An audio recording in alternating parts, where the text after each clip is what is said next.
Thailand एक ऐसा देश जिसे लोग स्वर्ग कहते हैं। खूबसूरत बीचेस, सस्ते होटल्स और शानदार नाइट लाइफ।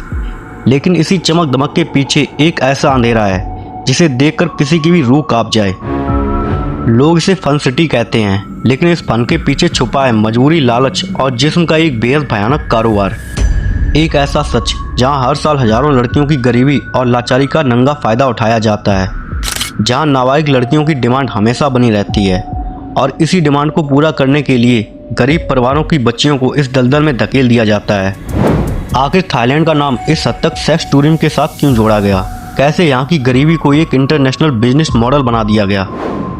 आज की इस डॉक्यूमेंट्री में हम थाईलैंड के उस खौफनाक सच को समझेंगे जिसे अक्सर टूरिज्म की चमकीली लाइट्स के पीछे छुपा दिया जाता है।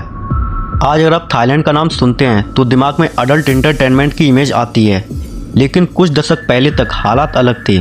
थाईलैंड मुख्य रूप से एग्रीकल्चर का देश था, जहां लोग खेतीबाड़ी पर निर्भर थे।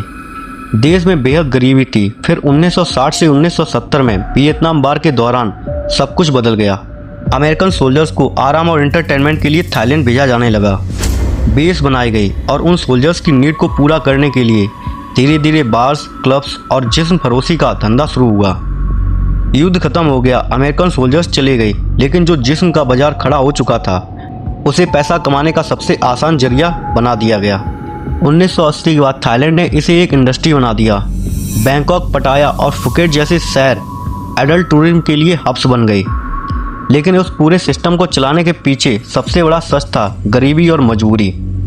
थाईलैंड के कुछ पिछड़े इलाके जैसे ईशान, नॉर्थ ईस्ट रीजन, वहाँ आज भी भयानक गरीबी है। जब उन परिवारों के पास खाने के पैसे नहीं होते तो उनकी मजबूरी का फायदा उठाने के लिए आते हैं क्रिमिनल नेटवर्क्स और एजेंट्स। यहाँ हर उस लड़की की एक ही कहानी है। उन्हें इस धंधे में कोई शौक से नहीं लाता, बल्कि उनकी पारिवारिक लाचारी, बीमार माँ बाप का इलाज या छोटे भाई बहन का पेट भरने के लिए मजबूरी उन्हें यहाँ तक खींच लाती है। उनके पास कोई दूसरा ऑप्शन नहीं है। अब आते हैं उस अंधेरे पर जहाँ धंधा सिर्फ मजबूरी तक नहीं रहता, बल्कि एक सिलसिलेवार अपराध बन जाता है। क्रिमिनल नेटवर्क्स गरीब और भोले वाले इलाके को टारगेट करते हैं। लड़कियों को झूठे सपने दिखाए जाते हैं कि शहर में उन्हें किसी बड़े रेस्टोरेंट में बैट रेसिंग की जॉब मिलेगी या किसी होटल में अच्छी नौकरी मिलेगी।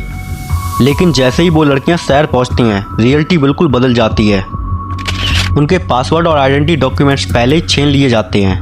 उन पर झूठे कर्ज थोप दिए जाते हैं कि शहर लाने का खर्चा उन्हें चुकाना होगा, और फिर उनकी मजबूरी का फायदा उठाकर उन्हें जबरदस्ती सेक्स वर्क में धकेल दिया जाता है।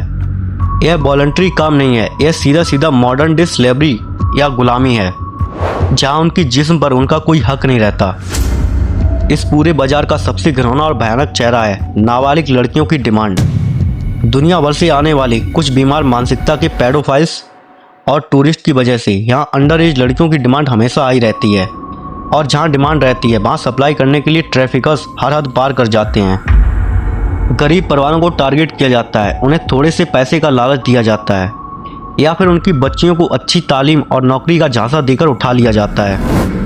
इन नाबालिग लड़कियों को छुपाकर रखा जाता है और उनका इस हद तक शोषण किया जाता है जिसे लफ्जों में बयां करना बहुत मुश्किल है।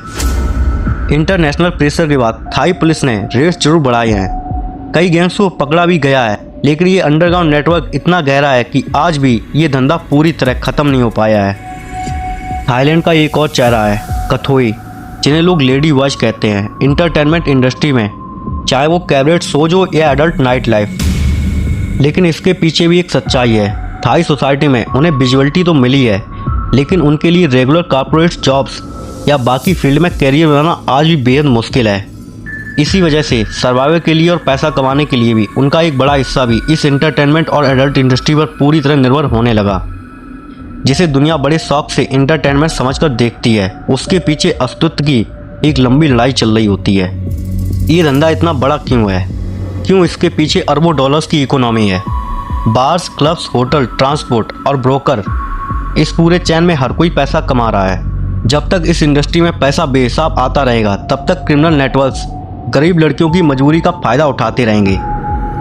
जो लोग इस अंधेरे बाजार का हिस्सा बनते हैं, उन्हें लगता है कि वो वहाँ के राजा हैं, लेकिन कई बार वो खुद शिकार बन जाते हैं। इस इंडस्ट्री के साथ कई बड़े स्कैम्स जुड़े हैं। ओवर प्राइस बिल्स, पहले लड़कियां फ्रेंडली होकर आती हैं, सस्ती ड्रिंक का वादा करती हैं और बाद में हजारों डॉलर्स का बिल बाउंसर्स के दम पर वसूली की जाती है।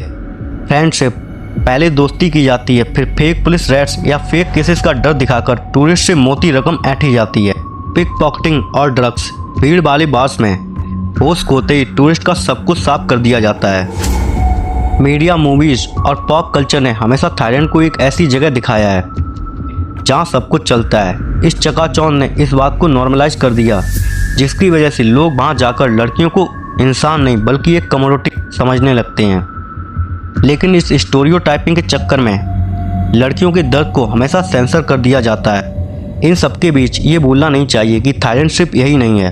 थाईलैंड के पास एक बेहतरीन संस्कृति है, बुद्धिज्म के शानदार टेम्पल्स हैं और खूबसूरत प्रकृति और बेहद अच्छे लोग हैं। लेकिन जब तक हम इसके डार्क साइड पर बात नहीं करेंगे, तब तक उन लाचार और गरीब लड़कियों के साथ हो रहा शोषण कभी दुनिया के सामने नहीं आएगा। तो क्या थाईलैंड सच में स्वर्ग है या अंधेरे का बाजार? जवाब इस बात पर निर्भर करता है कि आप क्या देखना चाहते हो।